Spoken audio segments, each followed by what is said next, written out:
sejahtera kepada Madam Razima. Saya, Catherine Sibin, akan membentangkan di bahagian pengenalan proposal. Okey, penumpuan. Penumpuan ini dia adalah satu keupayaan untuk memproses maklumat di sekeliling sambil mengetahui perkara lain. Jadi penumpuan ini dia adalah terhad berdasarkan kapasiti dan juga jangka masa. Penumpuan ini ada beberapa jenis. Yang pertama adalah penumpuan selektif. Select bermaksud seseorang individu itu akan memilih satu situasi yang individu itu ingin tumpukan perhatian. Jadi penumpuan selektif ini biasanya berlaku terhadap kanak-kanak sebab perhatian mereka adalah terhad. Jadi kalau kita memanggil kanak-kanak yang sedang menonton televisyen dan kanak-kanak itu tidak memberikan respon, bukan bermaksud kanak-kanak itu tidak mahu mendengar kita, tetapi sebabkan perhatian mereka adalah terhad dan lebih selektif terhadap televisyen tersebut. Yang seterusnya adalah perhatian terbahagi ataupun divided attention. Ini di mana berlaku seseorang individu itu berupaya untuk menumpukan perhatian terhadap dua perkara pada masa yang sama. Jadi dia macam multitasking lah. Jadi ini biasa berlaku sangat kerap terhadap remaja dan juga dewasa. Remaja boleh main permainan video game sambil mendengar rakan mereka bercerita. Jadi itu sudah termasuk dalam divided attention. Dan yang seterusnya adalah perhatian berterusan. Okey, perhatian berterusan ini adalah keupayaan seseorang untuk menumpukan perhatian terhadap satu perkara dalam jangka masa yang lama. Jadi seperti yang saya terangkan tadi, seseorang individu ini perhatian dia adalah terhad berdasarkan jangka masa. Jadi seseorang itu boleh mula hilang konsentrasi apabila dalam satu jangka masa yang lama, terutama dalam contoh dalam kelas lah.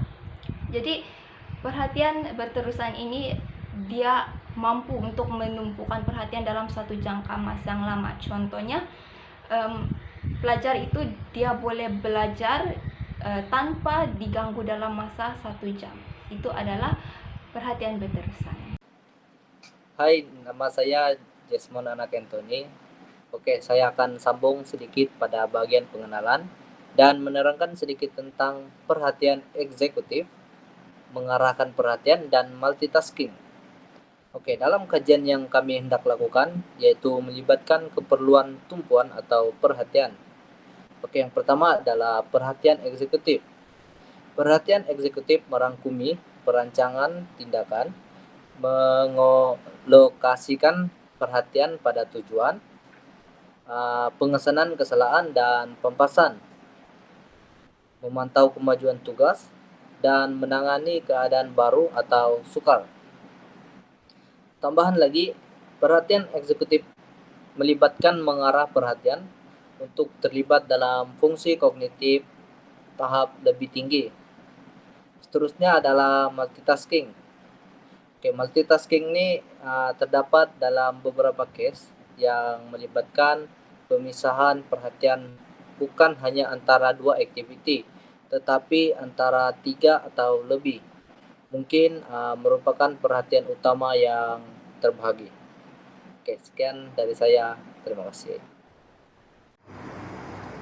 Menurut kajian yang telah dijalankan pada tahun sebelum ini menunjukkan bahawa kebisingan ataupun bunyi bising memberikan kesan buruk terhadap perkembangan kognitif kanak-kanak. Malahan, pada kumpulan kanak-kanak yang lebih berumur, mereka lebih terjejas berbanding mereka yang berada kumpulan umur yang lebih muda. Namun begitu, pernyataan ini telah disangkal oleh sebuah universiti di Kanada yang menyatakan bahawa bunyi bising ataupun bunyi muzik memberikan kesan yang positif terhadap prestasi kerja. Oleh itu, dalam kajian literatur pada kali ini akan mengkaji sama ada persekitaran ataupun latar muzik memberikan kesan positif ataupun negatif terhadap kognitif, terutamanya dalam kemahiran penumpuan. Walaupun ada yang tidak berpandangan bahawa latar belakang suara daripada persekitaran merupakan halangan, kesan pada jangka masa yang panjang masih ada. Berdasarkan analisis, kebisingan daripada pesawat merupakan salah satu kebisingan daripada persekitaran yang boleh membawa kesan sampingan. Kesan ini terlibat dengan komponen memori, keupayaan membaca dan penurunan motivasi pada seseorang kanak. Justru itu, umum kita dimaklumkan bahawa semua jenis pendedahan kebisingan di sekolah memang mempengaruhi prestasi pembelajaran dan akademik kanak-kanak. Latar muzik ini biasa kita didengari di mana saja kita berada, macam hotel, restoran, pejabat, bank, kedai dan hospital. Dan pada era globalisasi ini, majoriti semua individu gemar mendengar muzik, sama ada dilakukan pada waktu lapang ataupun bekerja, belajar.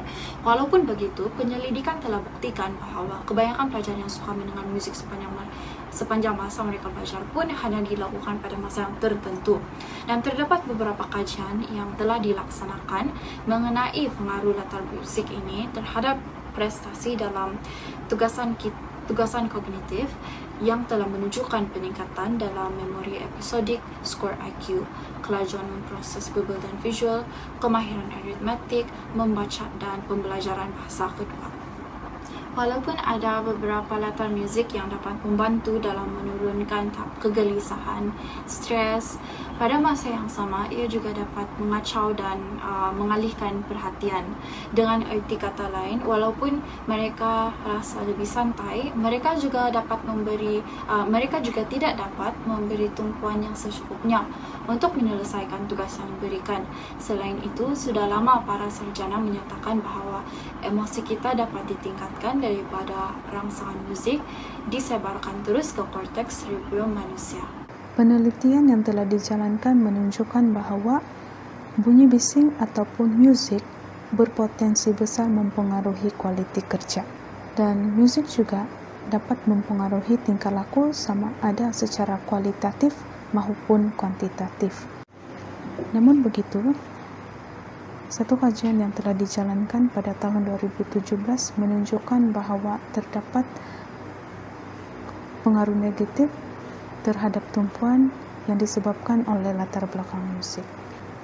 Namun begitu, pada masa hadapan, kajian perlu dilakukan untuk mendapatkan hasil kesan yang segera daripada gangguan suara terhadap ujian penumpuan. Salam sejahtera, saya Angel Stephanie Deward, PP 1911011117, dan saya akan menerangkan bahagian saya iaitu responden dan juga instrumen kajian. Bagi responden, kami akan memilih secara rawak 15 orang pelajar Universiti Malaysia Sabah dalam lingkungan umur 21 hingga 23 tahun.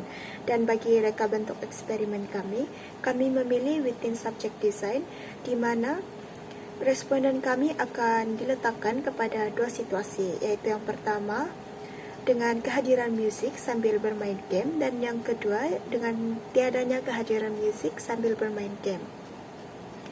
Dan bagi instrumen kajian, instrumen utama kami adalah permainan kami sendiri, iaitu RT Agent, dan kami menggunakan instrumen lain seperti komputer riba dan juga ataupun telefon pintar. Dan bagi tujuan untuk pemerhatian ataupun mencatat data responden, kami memilih platform Google Meet, aplikasi Google Meet sebagai platform kami. Dan sekian itu saja dari saya. Saya Verena Miki akan menerangkan tentang prosedur bagi eksperimen ini. Yang pertama, responden akan dibahagikan kepada dua kumpulan dan setiap kumpulan akan dipantau oleh 3 orang pengkaji. Seterusnya, setiap pemain akan diberi 2 pautan, yaitu pautan Google Meet dan juga pautan permainan RT Agent. Ketiga, pengkaji akan memberi arahan kepada setiap pemain selepas mereka memasuki Google Meet untuk mengongsikan skrin komputer atau telefon bimbit mereka. Setelah itu, pengkaji akan menjelaskan peraturan dan seterusnya pemain akan mula bermain. Dalam permainan ini, pemain perlu mencari gambar yang serupa seperti contoh yang telah ditunjukkan antara 4 gambar yang telah diberi. Masa yang ditetapkan untuk setiap permainan adalah 60 saat, dan masa akan semakin berkurang sekiranya pemain memilih gambar yang salah. Pemain akan diuji berdasarkan dua situasi berbeza, yaitu dengan kehadiran musik latar dan ketiadaan musik latar. Prosedur terakhir adalah kemahiran menumpukan perhatian akan diukur melalui skor yang diperoleh sepanjang permainan.